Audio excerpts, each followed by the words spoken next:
This is the All Bets Are Off podcast with Robby Vegas.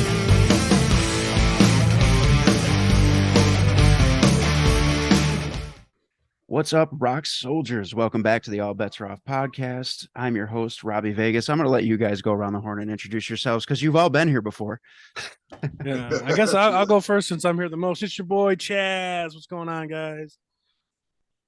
What's shaking, Troy? How's it going? How you doing? What's up? And Mike Dupke, your man, and Peter Chris aficionado. So we're doing a Kiss 70s song draft. We're probably going to try and go about 7 rounds. We're probably going to argue, and this could take all night. We don't know. So first, we got to lay down some ground rules. We're not doing anything from any of the solo albums. It's got to be a Kiss record, not be...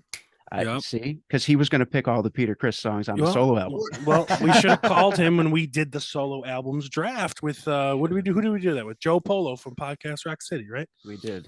Next time. Yes, for sure. Yeah, we'll do it again. Sure.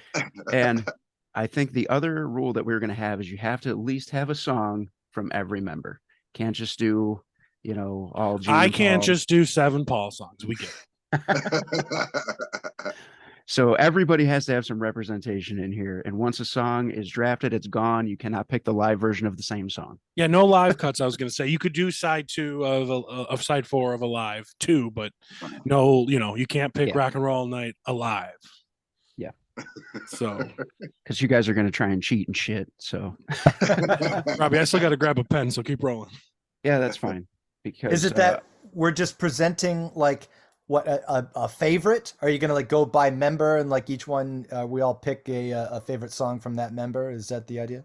No, you can pick any song anytime. Just make sure there's representation from at least every member at some point. By the time you're finished picking your songs, just try and have one from everybody.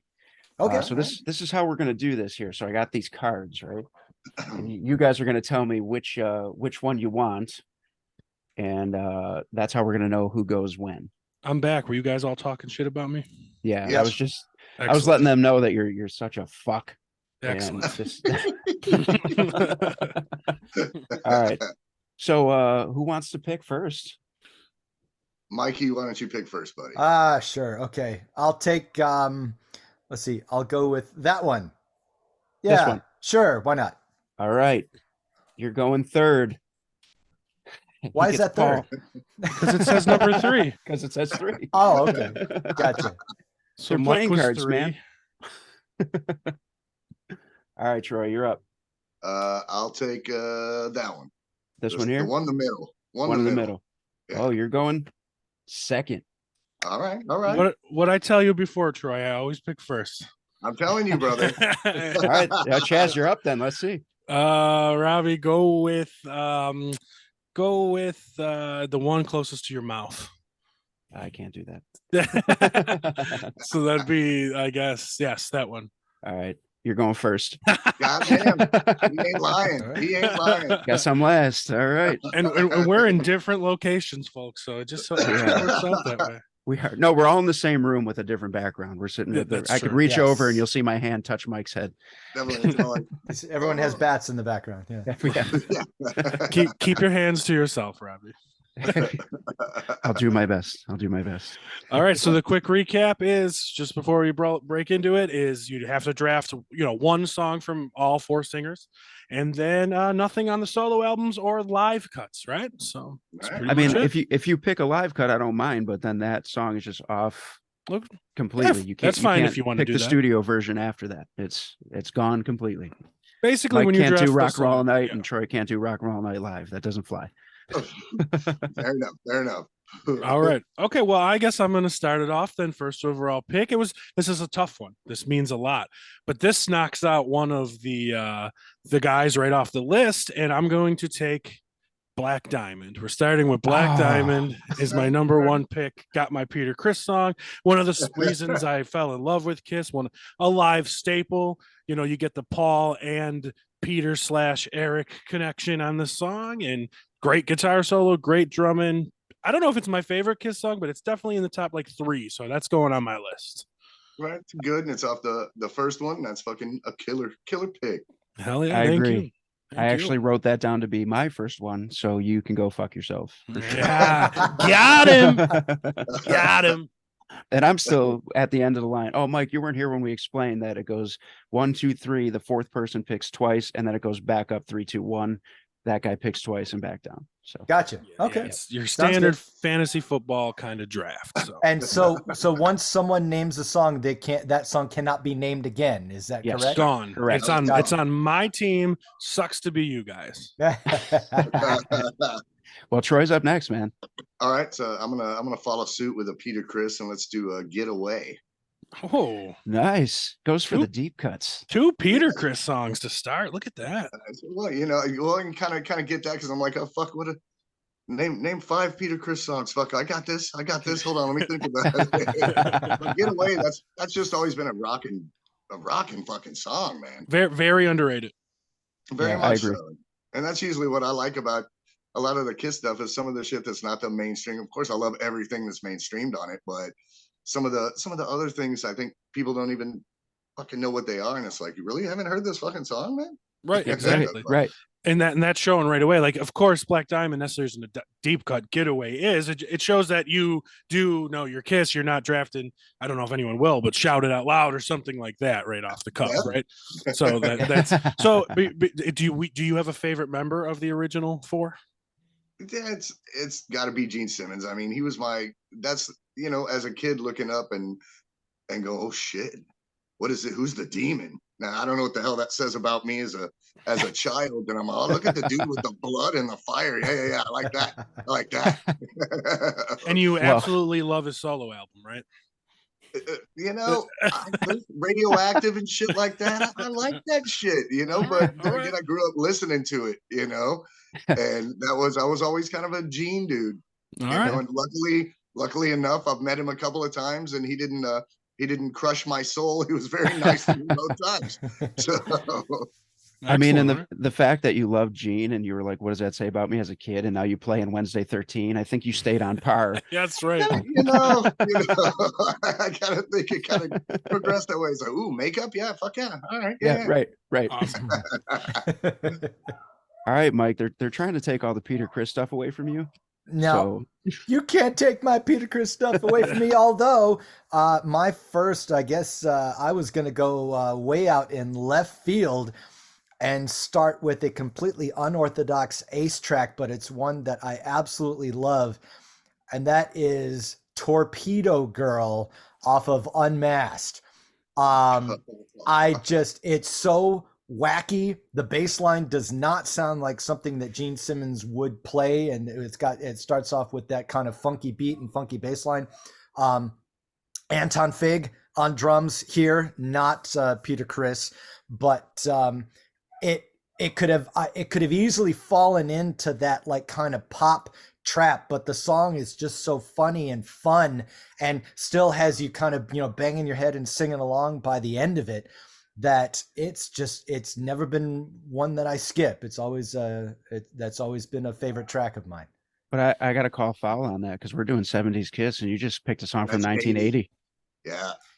You know, 70. It was written in I was gonna 79. say, I didn't wanna you be a know, dick. it's I okay. didn't want to be a dick, but I was looking at, all right, what are the chronologization of Well, these albums? I'm like, All right. oh, I man. actually, that's fair. If you do want to cancel off of the Unmasked tracks, okay, then I will go with an Ace track, a different Ace track on the previous record off of Dynasty, and let's go with 2000 Man. I There think you there's go. a reason yeah. why they put Right. that, why they performed that on the before the reunion tour, the Unplugged Yes.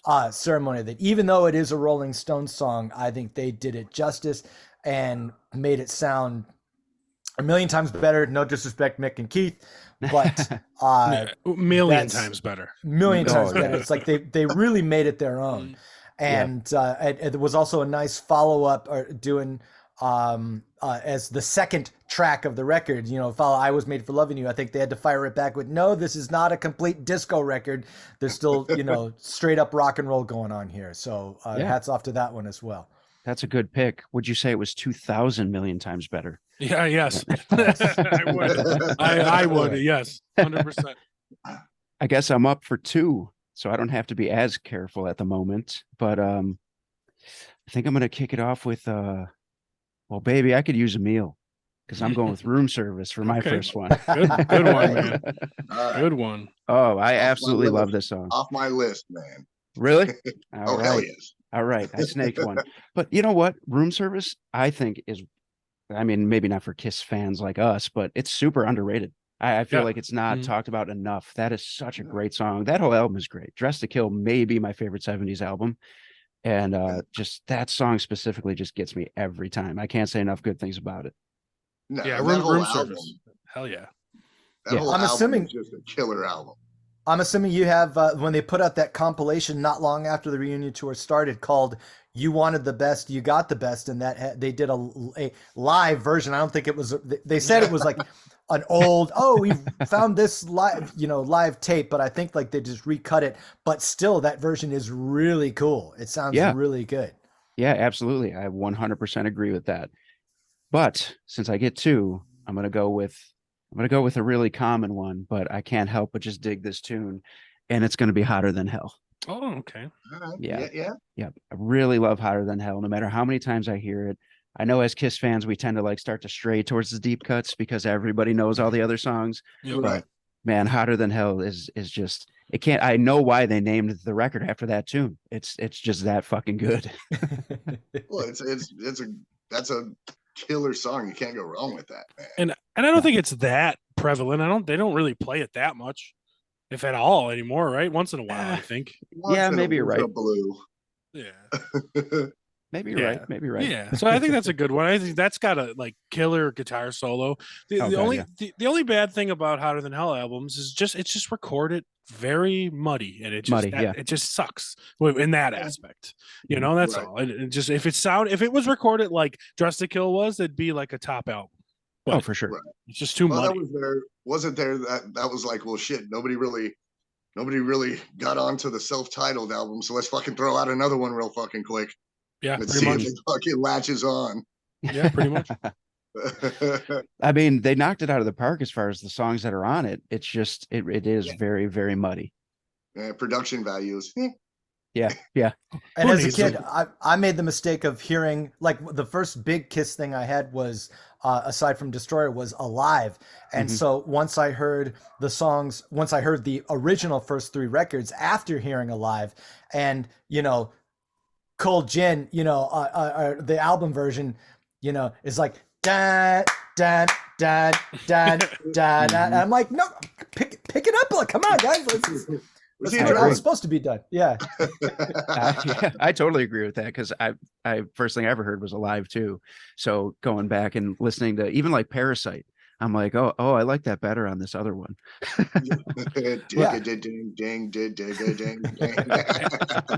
like Dave Chappelle said, as Rick James, cocaine's a hell of a drug. Cocaine.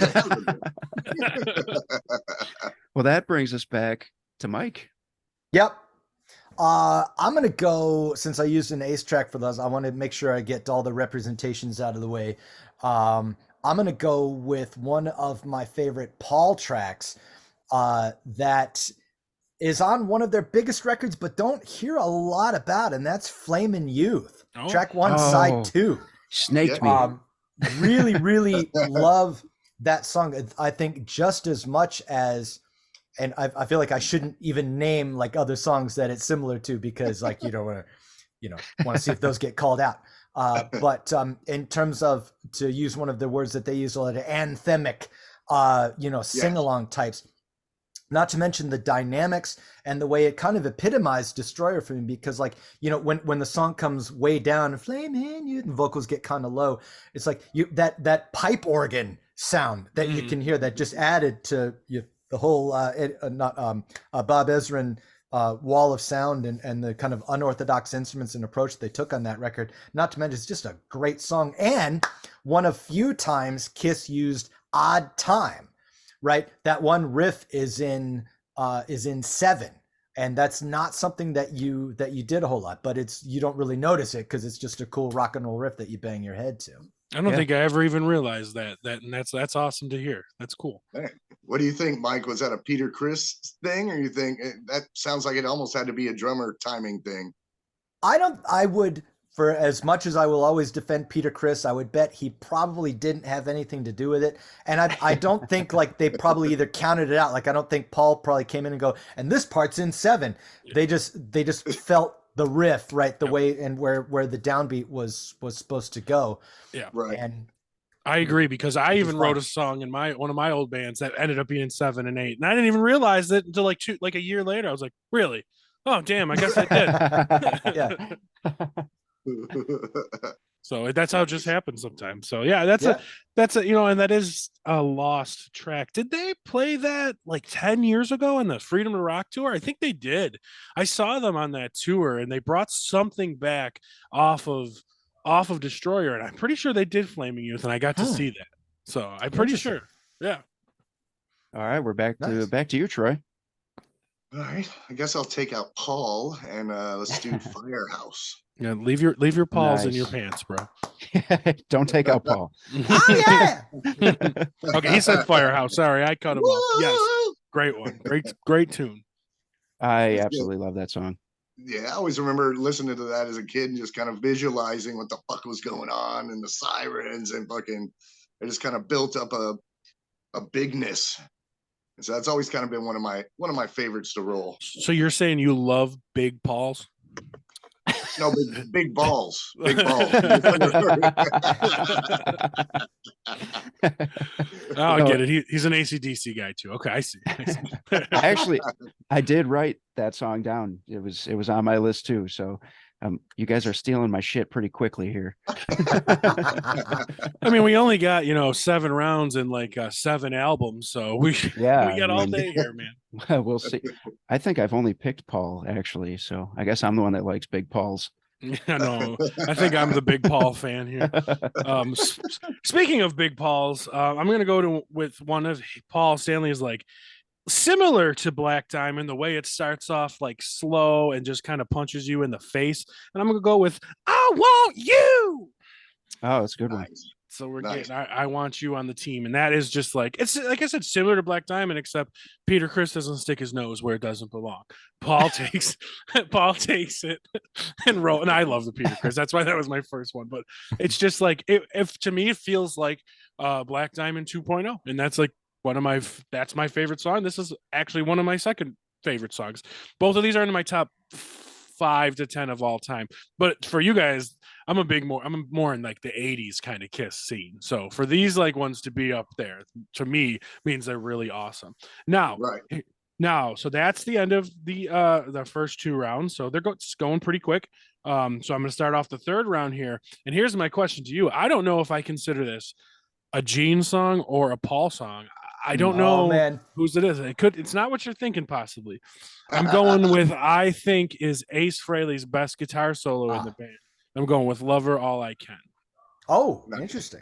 So to me, they both sing that song, right? Pretty much the whole time, right? I don't know whose song that is, but to me, I love this song so much, and I love Ace's solos, and I love Peter's like kind of solos in there towards the end. There's all those fills, and Paul and Gene's harmonies are just like fantastic. Like, this is like the epitome of a Kiss song. You guys know there's plenty of people out there that be like, Kiss, they suck, we don't know Kiss music. But if you played them like that song, they'd be like, who is this?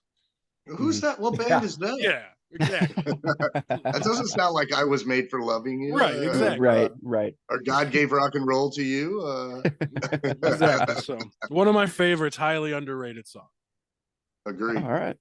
Very cool. I actually did have that written down, but it was more like a backup plan. But still, good song. You're getting all wiped out, Robby. I know. I'm like, every time you guys start, I'm just like, check that off. All right, back to you, Troy. All right, I'm gonna go. So I guess I'll knock out Ace and do Shock Me. Nice. Good always pick. Like that. I always like Ace's voice, man. It's just kind of, I don't know, man, bluesy and kind of raspy and looking. There's just something about it. It always just sticks out. I kind of wish he'd have been blended in there more than he was, but. You Yeah, know? his voice has a character to it. Like, is he? No, professional singer will say he's as great of a vocalist as Paul, but like, it's got its own charm and character, and it could carry its own way, just as much as Paul's, and it's in that sense.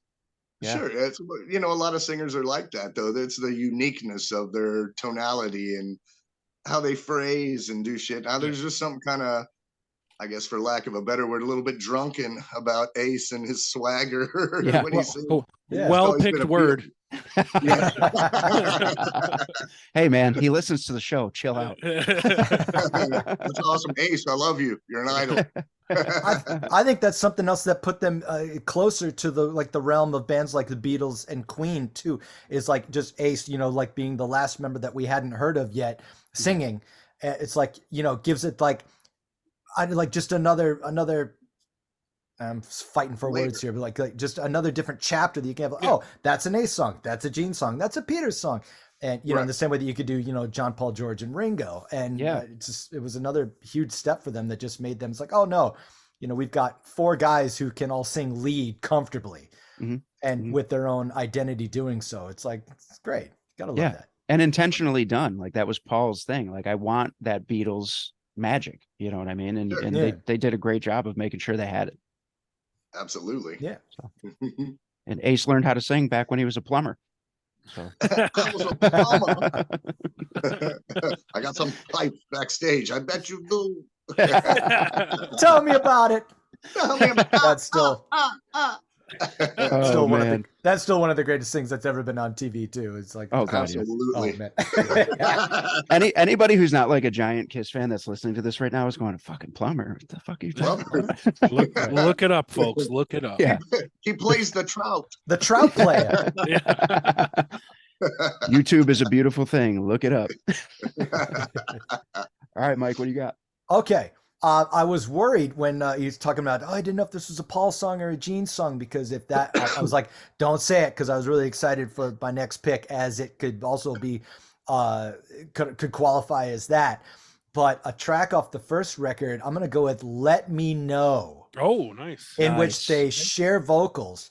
And it's just a happy song. Like it's just so much fun and catchy, and you hear it twice and you can basically sing every word. But also they like between Gene's verse and Paul's verse, so like the portions that they sing, they're not following the same rhythmic patterns and melodies. Gene's part has its own cadence to it, and Paul's part has its own cadence to it. Oh yeah. So it really, but it completely works. It's not the usual of verse, chorus, verse, chorus, verse, chorus. There's the Gene part, then the Paul part, and then the solo, and then another Gene part. And shout out to the ending, the outro of it. Fantastic. Which they used obviously on a live during right before Ace Frehley lead guitar. Oh hey. Just that little chunk, and it's like, they put like Pink Floyd has a history of doing that. Like they'll give you that little chunk of the wall at the end of some other song, and it's, you don't always realize when that's happening, but it's cool when you realize that it is. Yeah, that was a great pick. Yeah, I love that song, and I love that ending. Like the song is good, but the ending just makes it so much better. And and that song sounds like it was 3 different songs that they were like, let's put these together, but it worked flawlessly. Yeah. And it doesn't always work like that. Nope. No, I mean, no, it doesn't. No, it doesn't. I mean, for as great as Kiss is, people who don't listen to them would never realize, because to them it's just a big circus. You know what I mean? But they really are talented fucking guys. Oh yeah, that's half the allure. So, well, I mean, it was for me as a kid growing up. I'm like, well, these dudes don't look like a bunch of long-haired hippies and bell-bottoms and stuff going on. Right. This looks like a fucking cartoon or a comic book. Yeah, this is amazing, man. Yep, 100%. All right, it's coming to me for 2. And I'm gonna knock my Peter song out right now. Robbie's knocking his Peter, everybody. I'm knocking my Peter. and I'm on video with you guys. This podcast is getting fucking weird. All right. Oh, we didn't even get started yet. So I'm going Dynasty on this one, and I'm going Dirty Living. Good choice. All right, nice. That may be my favorite Peter song. It's hard to say because I actually really love all of Peter's songs. I find that on just about every album, I'm going to pick his song as my favorite song because I love his voice. He's just got that soulful, jazzy, but rock and roll voice. And every time he starts singing, I'm like, I feel that. And that's exactly why I like his songs, because I could feel the emotion in his voice and it just hooks me in. He's got that whiskey voice. Yeah. Yeah. And I got that whiskey dick. Smokes. Yeah, right. Like I feel like I could walk into like a lounge and like Peter would be in there doing his thing and I'd be like, this is fucking cool, man. And then I'm going to Gene and I'm going Nothing to Lose. Ooh. The anal song. Yeah. Dirty Living and then the anal songs. Oh boy.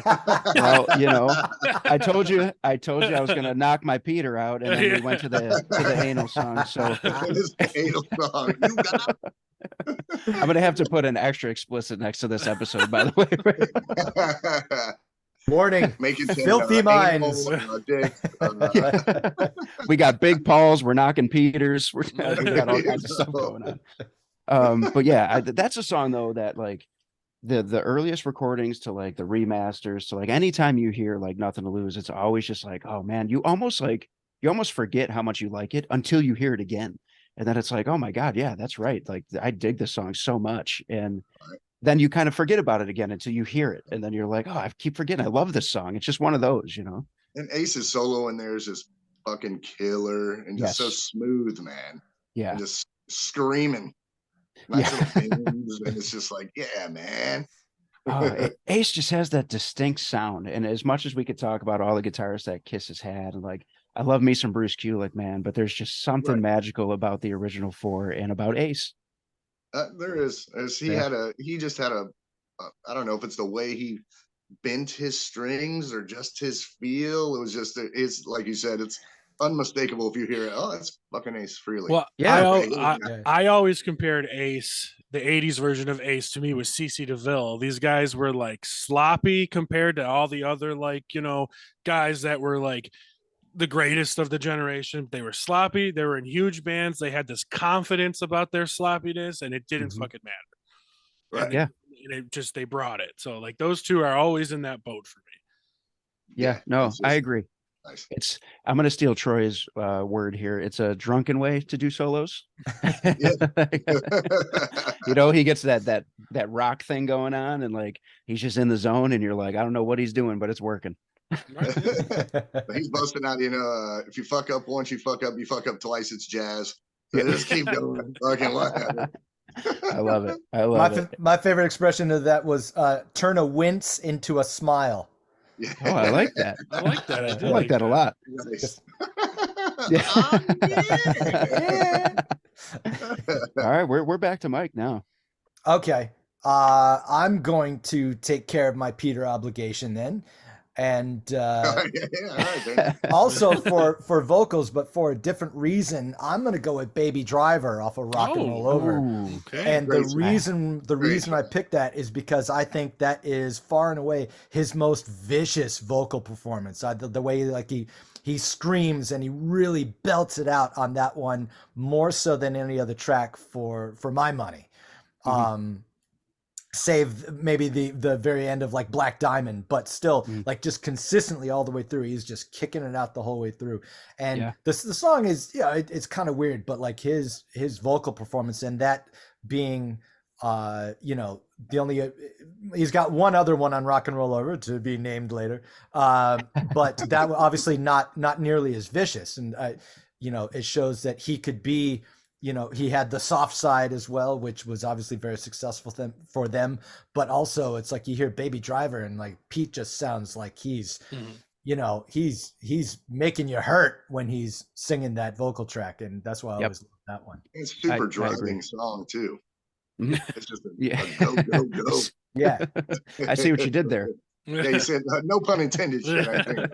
Yeah, it's definitely a good tune, good pick. I just his songs, Robbie. The way Robbie was saying is right. Like Peter Criss, people can say what they want about a solo album because it's totally different, but all his songs in Kiss are really hard rocking and to the point. It's like, okay, maybe sans the one. But like it's just like he was just like, wait a minute, that rock song, that one's mine.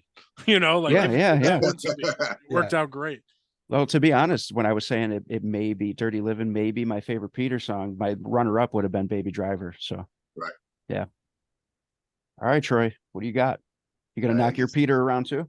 He already knocked his Peter. That's right. Remember? That's right. I think I'm gonna go to Gene, so I get all four going. Then I can just fuck with whatever. Man, this is a hard one. He is pondering. He's scratching his beard for all you at home. He is scratching his chin. I think I'm gonna have to go with Watching You. Oh, nice. That's a great tune. That's one of my favorites of all. It's just there's something about this. It's fucking evil.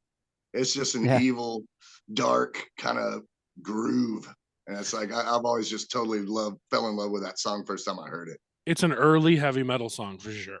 Yeah. Oh, big time. It's deep, and it kind of that lived with his, his demonic persona, if you will. It just kind of painted a whole picture. Yeah. So I said, great song, a great song that I love. That riff too, it just gets stuck in your head. You're like, oh yeah. You're like, I'm gonna go stalk some bitches. Dude, it's kind of, if you think about it, it's a creepy fucking stalker song. It is. Gene has a few. Yeah, Gene has a few creepy songs with creepy lyrics. Speaking of, let me guess. Wait a minute. Okay, what are you thinking? It's a song about a dick. Oh, well, that could be that's where my head went. I was like, that could be either one too. No, this song is a creepy song. Is it a song about a massive age difference? It is. It's a very massive age difference, but it might not be the one y'all are thinking at home.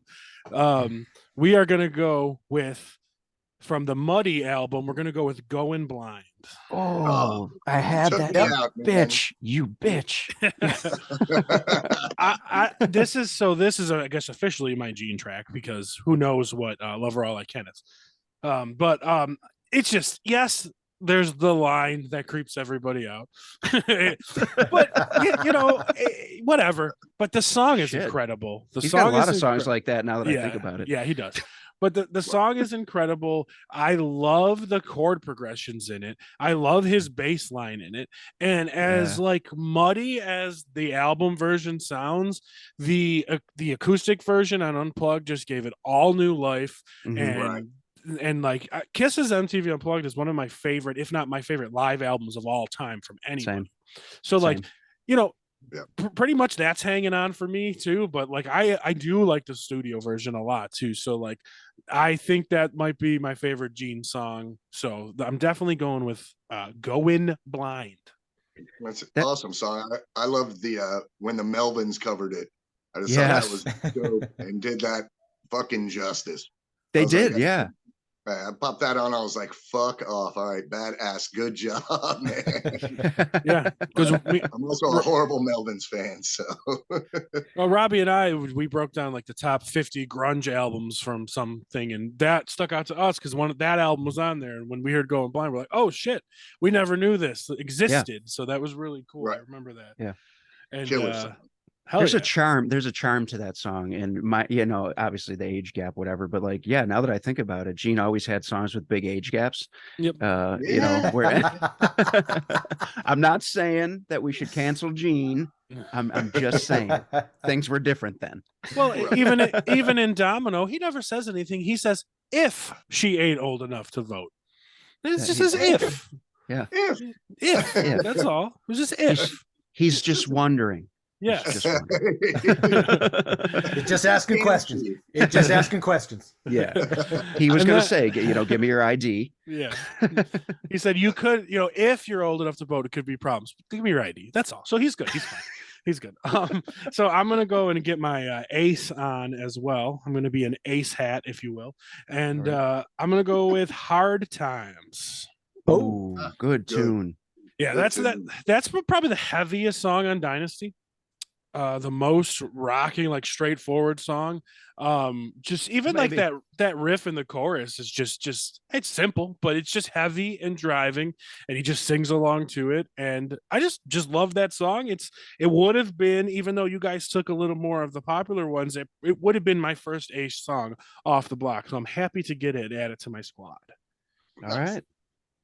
Well, we're moving back down the line here because Troy, you're up again. So we're on round 5 right now, guys. Just so you know. All So right. we're on round 5. Watch at the end. We're going to be like, wait, I could pick one more. Let's go 8. It's like, hey, hold on. I'm sure we could. No one would Yeah. have I a think I'm problem gonna doing go that. with- We might. I think I'm gonna go with a little bit of more of a disco-y, just because I love the fucking bass line of this song. Oh, you took my song. I know it. It always sits. Sure knows something. Son of Oh, a bitch. Good choice. There's something about the bass line in that shit. I just fucking love it. I was playing at our last tour for sound check. I'm all, Mikey, look what I learned. And of course he knew it, so we played 3/4 of the fucking song, and everyone's all, Nice. oh, all right. And Jack was standing there going, what is that? Yeah. Oh, who's that? Yeah. I think Wednesday chimed in. Actually, I think he's like, just the same. Yeah, let's say I'm sure Wednesday would have got down with that. No Oh, problem. for Yeah. sure. Oh, yeah. sure. Yeah, I love there's when some- No, go ahead. I was just saying, there's something about that bass line that always, it's fucking so smooth. It's just like, Yep. you know, the little harmonics. It's just, I don't know. It's cool, man. Are those God, bass harmonics? I always thought they were on the guitar. No, guitar harmonics. Okay. But just the overall vibe of that shit is just, it's smooth, man. yeah. I mean, that I feel like maybe 20 years ago, a lot of Kiss fans might have been ashamed of that song, but everyone just accepts it now. And it's another amazing one that was brought out by the Unplugged album. Yes. Right, right. Yes. That Both was really versions. Both versions are fucking fantastic. I'm so mad you took that song. That's the first one that I got mad at. The other ones I'm like, yeah, I could see. That was the one that I was like, that's my fucking song. Nobody's gonna pick that one. Sorry, buddy. I love it. I love what you just said about it, though. It's like Kiss fans just accept it now. Yeah. They do. I mean, you know, As a like song. Absolutely they do. Yeah. there's a lot. You guys aren't these people, but there's a lot of Kiss fans that are like in a box of like, I only like the first 3. I only like the first 6. I can't go past that. Like, dude, Mhm. everything is good from this band. Even some things on the Elder. Like, all right, some like everything is Right. good from this band. You're not wrong. I mean, maybe the 4 of us might be in a minority of people that would say that, but you're not wrong. Yeah.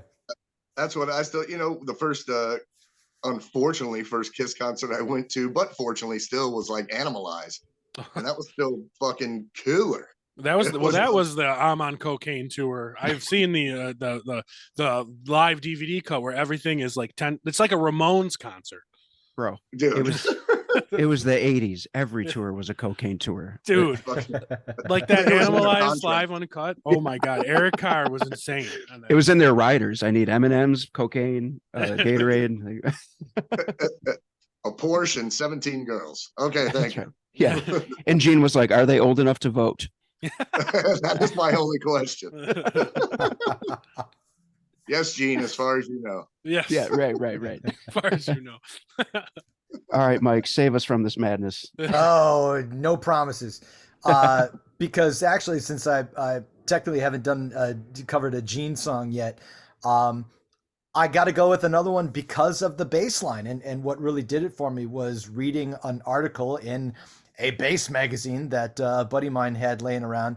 And it was talking about how unorthodox but well-planned and creative the bass line to Calling Dr. Love Okay. really Oh. is. And if you listen to the whole song, not only does the song go fluctuate kind of back and forth between major and minor scales, but also the bass line is one of his most kind of McCartney-esque bass lines because it's not like he holds root notes all the times until the guitar solo where he kind of does the pumping 8th notes, a little bit more typical. But the rest of the time he uses a lot of space and he's using a lot of range in terms of his bass line. His bass line is a riff in and of itself. And not to mention, like, it's it's catchy, right? Like he took it, all right, just think of a bunch of medical terms and who gets coverage and let's see if we can work copay into this or somehow.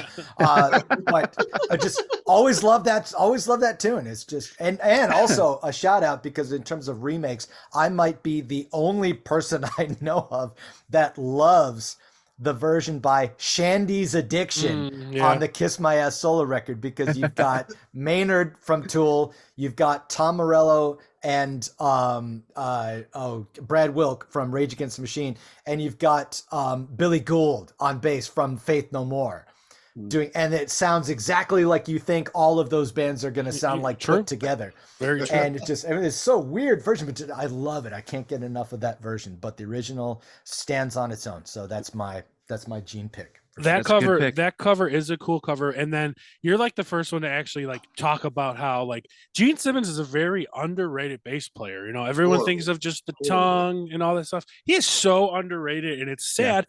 And he also brings it on himself for his character and his sharkanery that he does, in the world. But he is $10 word. He's a very, very underrated bass player. So I'm happy you brought that up. Yeah, Gene wasn't a shark. What are you talking about? He was a demon. Ask Troy. A demon. Wasn't a demon. Yeah, no, he's horribly been underrated until you actually sit down and try to pick apart some of his shit to play. It's like, what the fuck are you doing, right, man? Right. It's like, but it is Paul McCartney asking what kind of how some of his placement is with notes and just some of the scales that he runs down. It's really cool and interesting to sit down and learn some of this stuff. Yeah, I was going to say, overshadowed by Ace and other shit, and him just being really good at blending in and holding that ass behind everything. You kind of get skipped over and stuff, but yeah, he's badass. Yeah, he holds on to that ass for sure. So, boy, does he.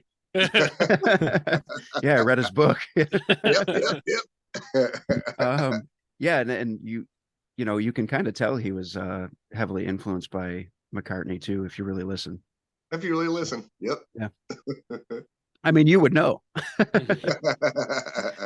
And let's be fair, Gene and Paul are the first one to tell you how much they like the Beatles. So. Oh yeah, completely. Sure. Yeah, completely. Well, I got to knock out an Ace song here, and then I've got all my representation down. So for all the Ace holes listening, I'm going with Strange Ways. Oh yes. Yeah. Right. That's a Peter song, bro. No, it's not. Yeah. Main line is Peter. Bro. Strange Ways? That's a Peter song. Ace wrote it, but Peter sings it. Oh, you're right. Son of a bitch. Well, does that qualify though? Does that qualify? Yeah, I think we're going as vocal wise. I think we're going vocal wise. I forgot. You're right. Yeah. Shit. I don't know what to do here then. I mean, you need an Ace song. There's only like one more I can think of, right? The last one on Dynasty there. Well, there's always Unmasked. You can always name songs off of Unmasked. Oh man, we won't let anybody draft that. If we do the '80s one, we won't let anybody draft that song for it. How about that? Okay. Man. I mean, Save Your Love has got to be. That's the other one. That's a great song too. It is a great song, and I do have it on here anyway. So I guess I was going to get it either way. But yeah, that's going to have to be my backup, because Save Your Love is a badass song on Dynasty. And for a while there, I don't know if you guys feel the same, but I almost felt like Dynasty was almost frowned upon. Now it's just like widely seen as like one of their better records. But I feel like for a long time, it was like, oh, you like Dynasty? Like, yeah, I fucking love Dynasty. Who the hell are you? No, you're right for sure. Your Dynasty was frowned upon, and now it seems like even people, nobody on this podcast at all is into Unmasked too. Like that was shit on for a long time too, but now it seems like it's like being loved, and it should be, because that's a great album too. But that's from the '80s, and we're not talking about that. Right? Yeah, we're not talking about that one, Mike. I need to go back when you do the '80s. Yeah, when we need to do part 2 of this, obviously, and do an 80s Kiss podcast, because a whole lot of great picks to pick from there as well. That's my love. See, you guys don't know much about like us and stuff. I can speak for myself. My favorite Kiss album is Revenge. So to me, I got into Kiss in that era, 88, 89 and stuff. So then I went back, of course. So we have a big heart a hard on, if you will, for the 80s. But Revenge was 91, so 92, that yeah. wouldn't qualify. So that's gonna be we're gonna have Oh man. we're gonna have 3 levels. We have the 80s draft coming up, and then we're gonna have 90s and beyond. That's Right. the third level. So Right. Could the 90s, since there wasn't as much new material in the 90s, could you include like post Kiss like extracurricular solo stuff too? Maybe, I don't know. I mean, that could be some, but I think what we're gonna do for volume wise, the 80s had a ton of albums. We're gonna include Hot in the Shade Hot in in the the Shade. 90s and beyond, because that was 89. Close enough. Yes, it was. Yeah. Right. So put that in there. Then you'd have Hot in the Shade, Revenge, Carnival of Souls, the two, Psycho Sonic Circus, Boom, Monster. Sonic Boom, Monster. So you'd have a lot of options, but that's not what we're talking about. We're waiting for Robby's 6th round pick now. 6th round pick, man. And I think I'm gonna have to go with Making Love. Ooh. Oh. Yeah. All night long. All night long. Oh, And you owe me a It's- sugar-free Fanta. it speaks to my soul on a personal level. No, I actually just really love the guitar riff in this song. And the second it starts, you're just like, I'm in. I don't even give a shit what comes after this. I'm into this song. And they don't disappoint. The song is a banger, and you can listen to it over and over again, and it never gets old. And it's another one of those Kiss songs that I feel personally flies under the radar. For as great as it is, it does not get talked about enough. So Making Love is going to kick off round 6. Fiery guitar solo on that one too. Yep. He brings the fire on that one. Mm-hmm. Well, and just the riff alone is just fucking epitome of just fucking rock and roll. Oh God, yeah. It's just fucking grinding. It's just one of those. It starts and you're just grinding and making love. Is that what you just said? Making love is grinding. No pun intended again, I guess. As soon as it starts rolling, you're just like, oh God, this song, man, and you just turn it up. And another random memory I have about the Making Love song is, I think it was like 94, 95, the Revenge era lineup played that song for some reason on like Dick Clark's New Year's Rocking Eve. I remember that completely. Maybe it wasn't Dick Clark. It was one of those New Year's Eve shows, and Kiss was on the Revenge era playing Making Love, and my mind was blown. All right. Did not know that. Yeah. So with that being said, Mike. All right. I'm going to go back to one that, since we're talking about songwriting versus vocals, that could have easily been a Gene or an Ace song, but got to go with one of the classics and say Cold Gin. Oh, Nice. And the live version for a few reasons. One, it's like, I mean, just come on. It's a song about just drinking. Like, the subject matter isn't that deep. It's just a lot of fun and something that a lot of us can relate to. you guys like vodka and orange juice? I was talking to somebody backstage before, and they told me a lot of people like to drink Mountain Dew Zero. Yeah. Zero Sugar Squad. Put it up. But for a couple of reasons. One is like, obviously they wanted Ace to sing that song first, but he didn't. Yeah. So Gene took over. But it's just, it's catchy. It's got that space in it that, this song like Hotter Than Hell and stuff like that is a cool riff, but also in the middle of it, and certainly just completely showcased on the live version. There was an interview, and someone might be able to tell me different, but there was something, I think it was an interview with one of the members of Pantera, where they're talking about, like a song having a solo, and it said, but this song actually has a band solo. And as contradictory as that seems, it's like something that, okay, instead of just everybody going off to the side and showcasing one guy, it's like, let's show off the band without vocals, right? And how early Kiss, like there were some moments like Black Diamond where like they just did that. It's like they just chugged a riff and went for it without any singing going on. And Cold Gin is no exception. Dun-dun, dun-dun, and part with the cowbell, and how that it's not just a solo, it's like a significant chapter in that song. Yeah. And Cold Gin is just, I feel the way about Cold Gin as you just always talked about the Making Love song. It's like Cold Gin, it's like the volume just goes like right up, and especially that breakdown that you just said. Yes, and as soon as that starts, I'm like, I fucking love this, and it flows back into the main riff flawlessly. Mm-hmm. It really does. So, and then great tune. Yeah. So we can all mouth that solo. Like that's how, like that's so that Yeah. breakdown, whatever you want to call it. Completely. It's such a killer riff. Absolutely, good choice, good pull. For This sure. is- For sure. Troy, what do you got? All right, let's see. I don't know where I want to go with this. Let's see. How Well, you got about- as of now 2 more picks, unless Robbie's going to allow us to do another round. All right. I'm thinking about it. I'm looking at this list and I'm like, I feel like none of us are done. All right. I'm gonna go with "I Stole Your Love." Oh, you son of a Ooh. bitch! You stole Well, my you- song. You stole this love for sure. Dude, that's just one of the fucking best ones. It's just killer. Can't say anything about it. It's a great fucking song, It's I the 100% epitome. agree. It's the epitome of Paul Stanley. dude. It's just fucking come on, man. Talk I love about how we all have a Paul impression. All of us. Every Kiss fan has a Paul impression. It's great. well, and you guys are talking about the Making Love riff, like that riff right there, like is just like driving nonstop the whole song. The bass comes in, the drums. His voice. That's where Paul Stanley and that song started to become the Paul Stanley of the '80s. Of like, yeah, I can keep up with the Michael Sweets of the world. Let me get up there. Like he's got it. Like, and he just takes it. I love it.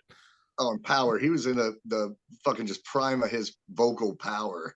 Yeah. On that. It's just fucking going, man. Yep. Love it. Love the lyrics. The lyrics are they're Paul. They're so Paul. Like it's just, I love it. It's just that song has just that swagger. Like it's so cool. They all lose their Agreed. heads over you, Paul. That was good. Yeah. No one's picked Rip and Destroy yet. Why is that? Yes. Oh my We still got to god. learn that, Mike. We fucking have to. I don't know if you've seen the footage when they did the convention tour before the reunion tour, and they did they did a not only a bluegrass version of God of Thunder, but they actually went into Rip and Destroy like unprompted, and just everyone around me just absolutely lost it because it was a great moment. I love it. Well, and that's cool because that's like, they get it. They get who was at that show. It was all the nerds. Yeah. Right? Oh, Yeah. Like, it was all the completely. nerds. I was actually lucky enough to go to a Kiss convention like 5 years ago. So that was cool. The one they had in Indy in 2018. So, and I felt at home. I felt at home with all you Kiss nerds. I was gonna geek out for a second because it was in Indianapolis in 1995. Okay. that So yeah. I saw the first give. You're gonna be like, were you there too? I caught Paul's glove. No, I was at the one at 18, but the cool one about 18 was the 2018 Kiss one was the reunion of Fraley's Comet. Oh, And so very that was nice. cool. And I got to Nice. see the Kulick Brothers band. That like the 2 shows they did, that was one of them. So Oh Jeez. man, that's awesome. I was happy with that. So all right, so we're going on to me, right, Robbie? Yes, you are. All right, I'm gonna pick that one of the first songs I've ever learned on drums, one of the first songs I ever learned on guitar, and that would be Strutter. Oh, nice. All right. That's a I mean, sleeper. Tried and true. Tried So- and true. Can't go wrong with Stoner. Yeah, total great song. And so there's many memories of this song for me, of course, but like, the studio version's one thing. The way Paul started singing it from the 90s on, he just put so much more life into it and stuff like that because his voice improved. And it's oh man, it's everything. I just love that song. So to me, that song has a special place in my heart. And we're not going to gush over it, obviously, because it's not a deep cut. So, right. But it's still a badass track. so, I but one think it we was will. in Guitar Hero. It was a Guitar Hero. It was the live Yeah. version. Yeah, you're right. Yeah. And then we're gonna start off what is this, the 7th round now? 1, 2, 3, 4, 5, Yeah. 6. But we're gonna go 8. We're gonna go 8, right? I mean, how much time you guys got? I can guys- go 8. We're good. Okay, we're good. Yeah, All we'll right. go 8. All right, then I'm gonna go with. I'm gonna go back to my favorite 70s album, which would be what's my favorite 70s album, Robbie? It's got to be Destroyer. No, it's Dressed No, in I'm just kidding. And we're gonna go with Everybody says Destroyer. Come Out and Love Me. Nice pick. Good Great Nice choice. pick. song. I just really concerned my cat when I screamed. She By jumped the up. way, Aw. there she is. She jumped up. Hello, she was kitty. "Hell, I'm a big Kiss fan too. Yes, but my favorite person is Peter Chris, of course." Listen, Listen, Come On and Love Me is a great song, and Skid Row does it really good. They do. You are right about that. Yeah. But just even the original, it's just come on and love me from Kiss. It's a Paul Stanley like I'm a fuck you song. Like that's what it is. Right. And you can't go wrong with any of those. Yeah. Well, it epitomizes his persona. Some is just come on, just come, love me. You know, and if you want to get technical with like, you know, obviously we're all musicians here. I don't know about you guys, but me and Robby are. No. we're all obviously musicians. That was here. really fucked up, man. Of course they are. That's the joke. We love these guys. We know that they get it. But like, of course, like the riff is great, but they have some great harmonies in this song too. Absolutely. You know, Yeah. and it's just a great song, and I'm happy to put it on my team. Absolute. I like Good. it. Good picks. Good picks. All right. Let's got- keep rolling. We're back to All Troy. right. Let's go with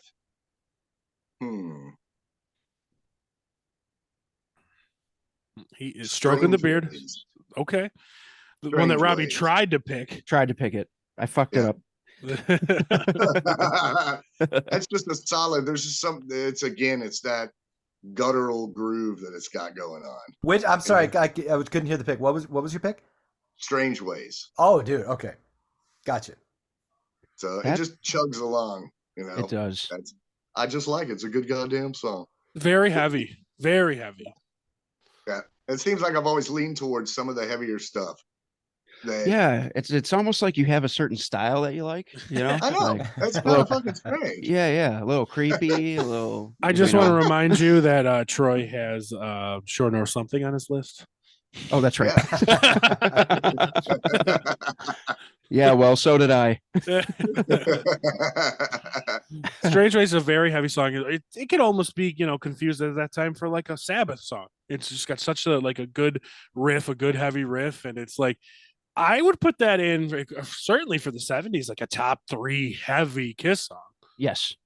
And Yeah. it's got some nice space in the rhythm and stuff like that. So it kind of carries. Right, It's for like, sure. it's a cool song, man. Good choice for sure. Yeah, it is a good choice. All right, here we go. Mike's Mike's gonna start reeling us back in every time What do we you get mean? out of control. What do you Mike's mean, gonna here be we like- go. Mike's gonna be like, all right, I'm gonna take Shandy. Yeah. Which I know every word of, actually. as a Me matter of too, fact. bro. Me Yeah. too. I Love love it. that. I love that song. All jokes aside. I'm gonna go with "Fits Like a Glove." No, let's go. Actually, in terms of like, when I was ranting about the whole band solo thing, I realized it's like, if I'm gonna go with that idea, how could I not go with maybe like the best band solo moment they ever had, and that was the live version of "Let Me Go Rock and Roll" Ooh. that closes Alive, just because like 2/3 of that song doesn't have vocals, right? Like they sing a little bit and the rest of it is just guitar riffs. Ace gets to show off, you know, all his glory. And just, you know, when they bring it down, you can just picture like, this is, you know, the euphoria that you might feel at the very end of the show. You know, you listen to Alive and it's like, what other song, the way they're playing it, could end this record with all those different sections and riffs that they have. And then of course, Peter, you know, saying "Kiss loves you, rock and roll." It's just always brought tears to my eyes, always made me very happy. So I got to go with that one. That song totally slipped my mind, honestly. That's a great song, and it's like Kiss's jam band song, kind of. You know, Yeah. they just go off. Great pick. And yet another one that, like, you know, I like the album version. It's okay off of Hotter Than Hell, but you know, it's like the live version is just there's no comparing anything else to it. It's 100% absolutely agree. fantastic. 100%. Yeah. Yep. Man, remember when I said that 10 rounds would be too much? Like now I'm like, well, after all the deep cuts, we still got all the hits to go. Yeah. Nobody says you got to draft a hit. You know, these are your last two Yeah. picks, Robby, right? So Yeah, there's my last 2. We're going 8 rounds, so I got to make these count. Shit. I About have where I'm at, too. I have so many that I could pick from still. I'm like, so I think I got to go with Anything for My Baby. Did anybody Oh. draft that one? okay. I don't think they did. Great. No. Good one. I really dig that tune. Feel. Yes. There's just something about that song that you can't explain why you like it. You just like it. It's just so catchy. It's hooky, and it's Kiss. It's everything that Kiss is in one song, and I love it. I think what strikes me with that song is how like the choruses are very kind of like major and happy sounding, and then the verses are very like kind of down and metal, and it goes together so well. Like when you're here thinking of the chorus, anything for my I won't steal, and then all of a sudden I'm in love, it just kicks right in. It's so cool. And like, how many times did we hear the intro to that song and think it was Rock and Roll All Night as well? Oh yeah, I know. Yeah, I know. Yeah, and that's another killer. That's another killer. Gene walking bass line in that fucker too. It just fills up all this space. That's just neat. And that era, to me, I love that style. And that era of Kiss is what really started really getting me into it. Just that sound. Well, what I think that sound is that you're saying, and I could be mistaken, but it feels like that first 3 albums, Gene and Paul were really a team, and they really contributed together a lot of the songs. Even this song, like to me, like Gene is like the dominant chorus singer, and then Paul's the dominant voice, in the right. the verses of the song and stuff. So like they meshed so well, and then they did it on Detroit Rock City and or Destroyer album, and that kind of seemed like they just after that it went like Gene songs and Paul songs. Right. No.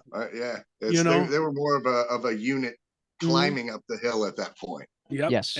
And the latter stuff, even though we like it, you're right. It's just this early era. They were a team, and it was a different. The songs are different, and they are. Yeah. It's the overall vibe is just a little bit different, than when it's. And I like the grittiness of it and the unpolishedness of it. It was fucking rock and roll. Yeah, I agree. That's one of the reasons I love that era of it. Yeah, I totally agree with that. Did you guys see that final interview they just did with Howard Stern a week ago or 2 weeks ago, whatever it was? No. I haven't seen the whole thing. No, but did you see the clip of Gene talking about when Paul brought "I Was Made for Loving You" to him for the first time? No. Oh my God, it's one of the funniest because he hates the song to this day. And he said, like, Paul brought it in and he was like, yeah, what are the lyrics? And Paul's telling him, tonight, I want to give it all to you. And Gene's like, yeah, absolutely. I know what that means. Like he's going on. And then he goes, what's my part? And Paul goes, well, you go, doo, doo, doo. And he goes, I hate it. I hate it to this day, but the fans love it. And there's an electric whip. There's an electric whip in there for you, man. Yes. Yep. Did anybody score tickets to this last tour or the last shows, by the way, before we hit the last round here? One before. I got a ticket to the December 1st show at the Garden, which isn't the last one. The last one's December 2nd. I couldn't get to December 2nd. One ticket going to New York City to try to watch this. I'm excited. Fucking awesome. Well, I can't top that with a pick. So no. So number 8. I've narrowed it down to 2, but since I know that this is my last one, I'm riding the struggle bus a little bit. But I'm sorry that I've taken so long. It's gonna be 100,000 years. Damn it! All right, I gotta scratch that off of mine too. Me too. Yeah. I would say what the other one was gonna be, but I'll wait in case one of you guys tries to pick it. But it's nothing like that one. They're complete opposite songs. He means Beth. No, it wasn't that actually. But 100,000 Years is a great tune. It's another one of those like one of you said it earlier, like an early like metal song, kind of like along the lines of like a Black Sabbath almost. And I'm not surprised that it was on Troy's list because it's dark. There's a certain stomp about that song, just in a makes you want to make your face kind of ugly. It's that's fucking killer song, great song. It's a great way to end off my list, I think, with something heavy and just like in your face like that. I really love it. I think Paul's got a lot of attitude in that song, and Gene's bass is really driving, and yeah, it's a great tune. Great tune. Hey, I liked how you described Paul's voice with attitude. That's a good way to describe it because he really does. Is he approaches that and he attacks that with a different vocal. Like you're right. Like that's cool. That's a good way to describe it. It's like a metal song. I mean, he drops. He's dropping swear words in that too, which is what? Yeah, That's 1974. Like it's pretty. Or- I mean, Yeah. that's normally pretty ballsy. normally when Paul would say something that was almost a swear word, he would say that word is fug. Whoop. Yeah. Not this song. He was all about it. He was like, I'm just gonna say bitch. I'm just gonna say bitch. And of course, another shout out to the live version of this because when you talked about what song was it before a little bit ago, where you talked about being able to sing every part of it, and with the extended Peter Criss drum solo, you can see he's not playing what a lot of drummers would do and go, I'm going to play the 7/5 and listen to these, para, rama, diddle, rama, radicu, it's like, but he's singing, he's keeping it tribal. You can hear his Gene Krupa influence in there, or like that cowbell thing. He's playing riffs all the way through. And then of course, the up and down the man, words today for me just not happening. The back and forth, if you will, the give and take with Paul and Peter on the whole crowd section, is just amazing. It's one of the best live moments ever. Yeah, I think the definitive version of that song is the Alives for sure. I think so. Yeah. So that means we're kicking it back to Mike for his last pick of the day. Well, my last pick just got picked, so I got to go with my runner-up because I had picked, just remembering we I'm sure everybody has memories of or like some of their earliest Kiss memories. But long story short, and Robby already knows this, when I was 4, I had a big disco phase, and it was I Was Made for Loving You that got me into it, but that's not my pick because, and this will show how old I am. It's like after that, and after hearing that song and thinking, check out these superheroes who play music. My local library had Alive that I was able to check out. I'm like, it's a Kiss record. Cool. That was actually like the second bit of Kiss. And I remember taking it home and putting it on my tiny little turntable. I probably had to take my Chipmunks record off to put the Kiss record on. And I still have to do that to this day. Absolutely. And how can you not? You just the crowd and just like that distortion of the noise, and then the announcement and the band comes crashing in and you hear the cannons explosion. So I gotta go for the live version of Deuce as something that just absolutely taking your freaking head off the first time you hear it, and they also, they opened with that when I saw them the very first time, besides the convention, the first time I actually saw them live in concert was in Cleveland in '96 on the very first reunion tour. And I will never stop talking about that show. Not necessarily because the band was perfection at that point. They were still kind of finding the grounds. I, to this day, have not heard a crowd like that concert. That roof was flapping because everyone was there, to experience that moment. And it's not something you see at concerts much, anymore. But that was my first tour too. That was my first tour too. Me and Robby went to that '96 show in Buffalo. So you're right. I mean, the crowds were hyped for that, and and Juice was gonna be my next pick. So you stole it from me. So but to clarify, you're taking the live version, right? Okay. I am taking the live version. Perfect. Good choice. Well, and great vocals by Gene. We never even discussed that. That's when he peaked. That's like his first real song, right? And that anyone heard if you bought the first album. He kills it right off the bat. Yeah. And Mike, you said you saw that show in Cleveland? Cleveland. Yeah. Well, last year I saw Wednesday 13 in Cleveland. It was pretty loud. Pretty loud? Oh, yeah. Good. Yeah, it was up there. It was up there. Yeah. Robby probably invited me to that, but I couldn't make it, but I would have been. There's always a next time. There's always a next time. Yes. So Troy, your last pick of the day is what? Man. I know, and I'm torn between. So let's see. Just don't take mine, okay? Well, I can promise nothing, but I think I'm gonna have to go just because I love the song, always have. The guitars in it. I'm gonna go with All American Man. Oh, nice. Oh, wow. Did not see that coming at all. A 6 foot hot look. You know? I mean, it's just a great song all the way. It's a Kiss song. It's a rock and roll anthem, man. You know, Yeah. Swagger. Swagger. Yeah, Big- that's a good way to put it. Yeah. That's So a good that'll be pick. my Holy last shit. pick. All American Man. Well, you I dig didn't. it. You didn't take mine. I was torn between two, so I can say the one I didn't take. The one I didn't take that I'm not going to take is Love Gun. Surprised nobody jumped on that bandwagon, but I'm not taking it either Right. because I thought Troy was going to take this one, Mr. Heavy Metal Dark side of him, and I'm taking I bet God you of it's right Thunder. here. I'm taking Yeah. All God right. of Fair Thunder. enough. Fair enough. I'm taking God of Thunder. It's the quintessential Gene song, even though it's written by Paul. Right. If I could, I would take the box set version, the disco. Yeah. But I'm gonna take, the traditional God of Thunder, Gene flying into the rafters, spitting blood. Great riff and great call by whether it was Ezrin or Paul or Gene to take that really speedy disco-y song and not change anything but the speed and the picking of it and make it Gene's quintessential "I'm the Demon" song. Like, Yeah. Right.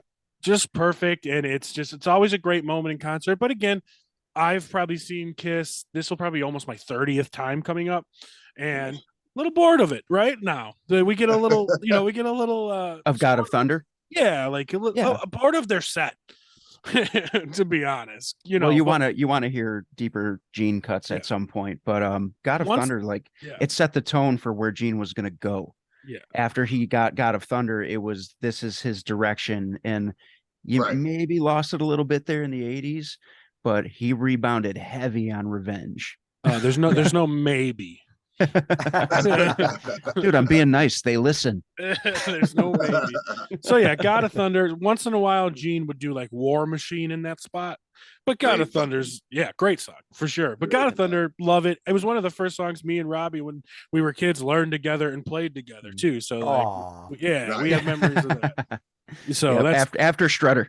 after Strutter and God of Thunder, back in the days where we'd have to hang the microphone down from like the pipe in the ceiling and hold it in front of my face. That's how that was. So we're done. We got the 8 rounds. Did you guys write down your songs, or do you want me to read them off? No.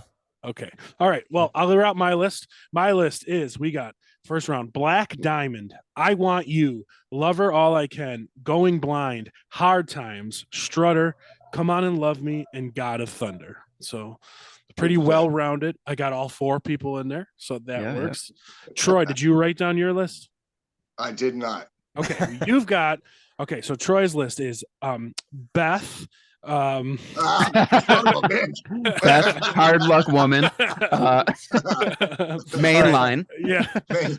So all right. So Troy's got Getaway, Firehouse, Shock Me, Watching You, Sure Know Something, hashtag Robby's triggered, I Still Your Love, hashtag Chazz is triggered, Strange Ways, and All American Man. Or as I actually wrote it, All American Man. American Man. All American Man. All American. I have to ask, and if we might all be of similar age, did anybody else look like the first time I saw Alive 2, it was in the store, and being already familiar with Alive, I'm like, oh, cool, they got live versions of this song. And like you saw, oh, cool, Detroit Rock City, Love Gun, stuff, and looked at the listing for side 4 and went, what the hell is this? Where did these songs come from? Not knowing that it was like, they were bonus studio tracks. Actually, Right. yes. Actually, Really? the first time I listened to Alive 2, I did the same thing because I flipped it over as I was listening to all the live stuff, and I was going through all the songs, and I remember seeing those and going, why don't I know these? So what is this? Like, So I don't even know. I feel like Alive 2 was one of the first ones I got into. And I remember one of my first earlier Kiss songs that I loved was Rocket Ride. So it's kind of always just like Yes. so I kind of knew that. So I can see why everyone would think that. But for me, I felt like that was one of the albums I stole from my brother. And then like, that's how I got into it more. So I don't know if I felt that, but I can definitely see how you all guys. So you guys were offended that there was 4 or 5 less live tracks. No, not offended. I just remember not knowing what the situation was and going, knowing how much I loved how they closed with Let Me Go Rock and Roll, and going like, they're closing this big concert with Any Way You Want It. What's that? What a disappointment. That was a disappointment. Wow. That's the encore. Wow, I don't know, but yeah. Well, just talk about that for a second. What a why that song? You're gonna do. You're picking that Dave Clark 5. Like what? Well, like they were just like, I don't know how that got on. I'm sorry. Okay, that was a Listen, rant. they've made some questionable decisions over the years, but we love them nonetheless. Absolutely. Then she kissed me. Get the.